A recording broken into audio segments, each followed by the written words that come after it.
Hello everyone, कैसे हैं आप लोग। स्वागत है आपका अपने ही यूट्यूब चैनल पे। मैं आपका दोस्त अवनीश। और आज 8 मार्च है। और मैं आज एक अलग से थोड़े टॉपिक पे बात करने आया हूँ कि जैसे अभी ना बहुत सारे पीएसयूज़ बैंक अभी निफ्टी का जो रेंज चल रही है 2000 ओ 22,300 के आसपास चल रही है। और इस समय जो है निफ्टी के पीएसयूज़ जो बैंक हैं, मतलब निफ्टी के ओवरऑल स्टॉक के जो पीएसयूज़ स्टॉक हैं, नॉट बैंक ओनली, तो उन पे क्या है कि रेट बहुत ज़्यादा आ गया है। ठीक है, आगे भी बढ़ सकता है, नो डाउट, यदि कंपनी अच्छा करेगी तो। बट ये है कि लोगों का बिलीफ बढ़ा है और रेट बहुत ज़्यादा है। तो यदि आप उसमें प्रॉफिट में बैठे हुए हैं तो, या फिर आपने बहुत मतलब लीस्ट रेट पे लिया हुआ है, तो दो सिनेरियो बनते हैं। एक तो यदि आपने बहुत ज़्यादा लीस्ट रेट पे लिया हुआ है तब अलग सिनेरियो है, और यदि आपने अभी प्रॉफिट पे बैठे हुए हैं और आपने बहुत लीस्ट रेट पे नहीं लिया है तब अलग सिनेरियो है। सिनेरियो फर्स्ट में यदि आपने बहुत मतलब कम से कम रेट पे ले रखा है या उसके ऑल टाइम लो वाले रेट पे ले रखा है कोई भी स्टॉक, यदि पीएसयू गवर्नमेंट कंपनी का, तो थोड़ा सा आपको जो है मतलब उस केस में कम डरने की ज़रूरत है। ठीक है, क्योंकि वो रेट आपने ज़रूर सी बात है कि ऐसी जगह पे लिया होगा जहाँ पे वो मतलब सिचुएशन अच्छी नहीं होगी। ठीक है, तो उसमें कोई डरने की ज़रूरत नहीं है। उसमें तो ऐसे ही कि आप बस बने रहो। ठीक है, यदि आप चाहते हो कि जैसे आपने उसमें 1 लाख रुपए लगाए टोटल ओवरऑल, और आपके वो यदि इन केस आप देखो कि भाई 8 लाख रुपए या 10 लाख रुपए हो चुके हैं, मतलब 10 टाइम्स आपका पैसा हो चुका है इन केस, तो आप कम से कम अपना प्रिंसिपल बाहर कर लो। तो आप प्रॉफिट प्रॉफिट को लेके चल सकते हो कि हाँ भाई, प्रॉफिट मेरा फंसा हुआ है, ये फंसा रहने दो, मैंने अपना प्रिंसिपल अमाउंट बाहर कर लिया धीरे धीरे करके। तो एक तो ये सीन है। और सिनेरियो टू क्या है कि यदि आपने उसके चार्ट में ऊपर की तरफ लिया हुआ है और आपका पोर्टफोलियो अपने प्राइस से 40% या 50% प्रॉफिट में है, आपको कैलकुलेट करना पड़ेगा थोड़ा सा अपना पोर्टफोलियो को, कि मेरे पास यदि उन पीएसयूज स्टॉक के 10 स्टॉक हैं और 10 स्टॉक में एवरेज मेरा जो जा रहा है या फिर मेरा किसी पर्टिकुलर स्टॉक में प्रॉफिट 50% आ चुका है, तो आपने उसको ना लो प्राइस पे नहीं लिया हुआ है। आपने उसको एक चढ़ते हुए चार्ट पे लिया, जैसे वो चार्ट जो ऊपर इंक्रीज कर रहा है आपने वहाँ पे ले लिया उसको। ठीक है, तो उस केस में आपको ना थोड़ा सा प्रॉफिट बुक करना चाहिए। प्रॉफिट बुक इसलिए करना चाहिए, प्रॉफिट बुक कर, यहाँ प्रॉफिट की बात आएगी। यहाँ पे आपको, जैसे आपने किसी पर्टिकुलर स्टॉक में 1 लाख रुपए लगाए, सपोज करिए, तो और सब वो 1 लाख का यदि वो 1,50,000 हो गया है, तो मेरे हिसाब से या मेरी कैलकुलेशन के हिसाब से आज के सिनेरियो में जबकि निफ्टी टू टू 22,300 पर है, तो मुझे लगता है कि यदि आपको थोड़ा सा प्रॉफिट वहाँ से बुक करना चाहिए। और यदि बुक इसलिए करना चाहिए क्योंकि, या फिर पार्सली बुक करते जाना चाहिए, क्योंकि प्रॉफिट बुकिंग का भी एक तरीका होता है। जैसे हम पोजीशन को बिल्टअप करते हैं सिप के जरिए या लमसम के जरिए, या फिर हमने एक स्टैगर्ड बना दिया या फिर वेटेड एवरेज बना दिया कि भाई थोड़ा डाउन हुआ तो हमने इतना खरीद लिया, फिर ज़्यादा हो गया। इसी तरह से हमें एक प्रॉफिट बिल्टअप जब हो चुका है उसके बाद उसको प्रॉफिट को निकालने का भी धीरे धीरे तरीका होता है उसमें। ठीक है, तो आप थोड़ा थोड़ा सा मान के चलो कि ये यदि जो मेरा प्राइस है वहाँ मैंने 20% निकाल लिया, और उसके बाद यदि ज़रा सा भी उसमें 10% का मूव और आ रहा है तो मैंने उसमें से 10% और निकाल दिया। फिर 10% और मूव आ रहा है तो मैंने 10% और निकाल दिया। मतलब उसे कहते हैं कि आप अपना जो स्टॉप लॉस है एग्जिट करने का या फिर प्रॉफिट गेन करने का, आप एक स्टॉप लॉस लेके चलते रहो और थोड़ा इंक्रीजिंग स्टॉप लॉस लगाओ।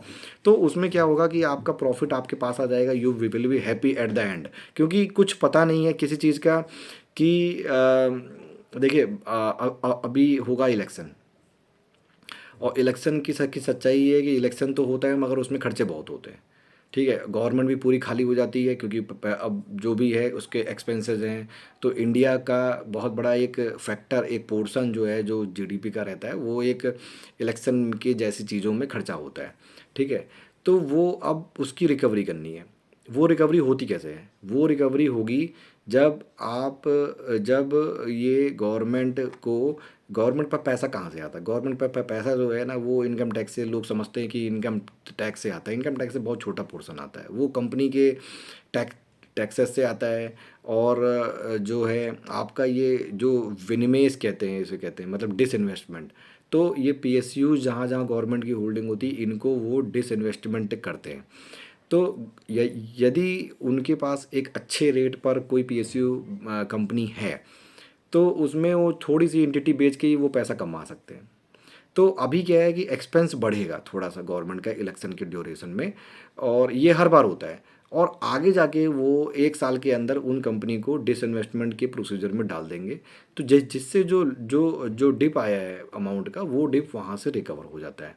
मुझे ऐसा लगता है, मैंने अपनी जो एनालिसिस की है, मेरा जो होमवर्क है, मैंने ये पाया है कि गवर्नमेंट पर पैसा आता कहाँ से है।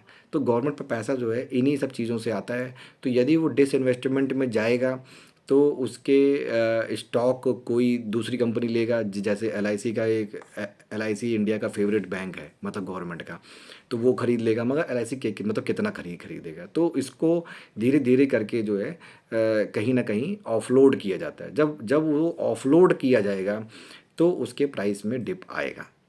ठीक है, बढ़ेगा फिर से, मगर वो डिप आएगा। ठीक है, गवर्नमेंट अपनी थोड़ी थोड़ी सी कंट्रोलिंग बेच देगा हर हर कंपनी में से, या दो दो तीन तीन कंपनी। तो डिसइन्वेस्टमेंट का भी टारगेट गवर्नमेंट को अचीव करना रहता है। तो उसमें उस स्टॉक का एक थोड़ा सा डाउन साइड वो पहले से पता चल जाता है लोगों को, और हम लोग को नहीं पता चलता।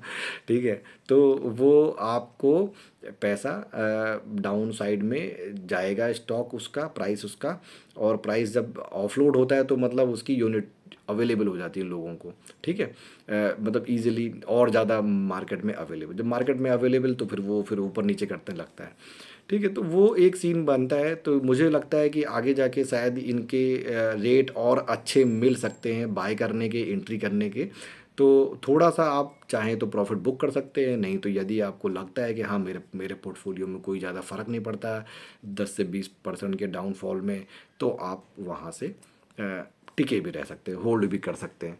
बट ये राइट टाइम नहीं है कि अभी आप उसको नई एंट्री बनाओ।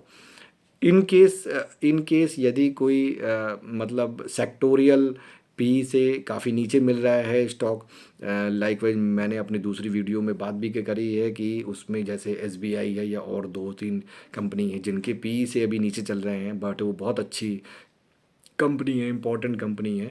तो उस केस में उन पे पोजीशन बनाई जा सकती है। अदरवाइज़ थोड़ा सा वेट करके आप प्रॉफिट बुक करके, या तो वेट करके मतलब नई पोजीशन बनाने से थोड़ा सा अवॉइड करिए।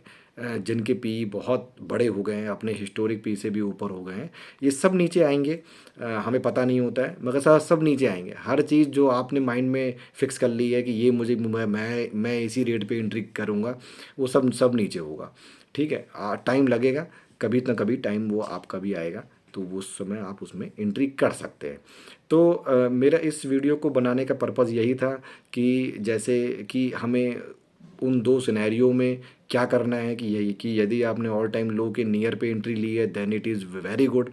आपको केवल अपना प्रिंसिपल अमाउंट के बारे में सोचना है। और यदि आपने उसमें किसी चढ़ते हुए चार्ट में, या मतलब ग्रोइंग मतलब उसमें मतलब प्राइस में, गोइंग प्राइस रेंज जब ग्रो हो रही है उसके बीच में की है, और आपको 40 to 50% का राइज हो चुका है, तब आप अपने उस केस में क्या कर सकते हैं इन दोनों ऑप्शन में। और नई पोजीशन पे बनाने के लिए आपको थोड़ा ज़्यादा होमवर्क करना पड़ेगा, क्योंकि ऐसे मार्केट में स्टॉक को सर्च आउट करना जहाँ की कोई आपको वैल्यू वैल्यू बाइंग मिल जाए, वो वैल्यू बाइंग ढूंढ पाना अभी रिटेलर के बस की बात नहीं है इस समय। और यदि मार्केट डाउन रहती है, तो वहाँ वैल्यू बाइंग बहुत ज़्यादा हो जाती है। वहाँ आपके पास तब उस समय फंड नहीं रहता, क्योंकि फ़ंड जो है रिटेलर के पास लिमिटेड रहता है। और इसलिए जो है हमें इन चीज़ों पर थोड़ा सा वर्कआउट करना चाहिए कि पैसे बचे रहेंगे, 25% तो कम से कम आप अपने पास रोक के ही चलिए, ठीक है। तो उससे जो है आपके पास एक वैल्यू बनी रहेगी, आप मार्केट में टिके रहेंगे। मार्केट में टिके रहेंगे तो मार्केट आपको लॉयल्टी बोनस ज़रूर देगी। और यदि मार्केट से आप एग्ज़िट ले लिए तो मार्केट भी आपको नमस्ते करके किनारे कर देगी। तो बात को समझिए थोड़ा सा। और मैं हो सकता है कि मैंने अपनी बात को समझाने में थोड़ा सा मतलब आपको हेल्प की हो, या फिर आप मेरी बातों से आपको थोड़ी हेल्प मिली हो और मैं अपनी बात को समझा पाया हूँ। तो प्लीज़ सपोर्ट करिएगा अपने दोस्त को। Thank you so much.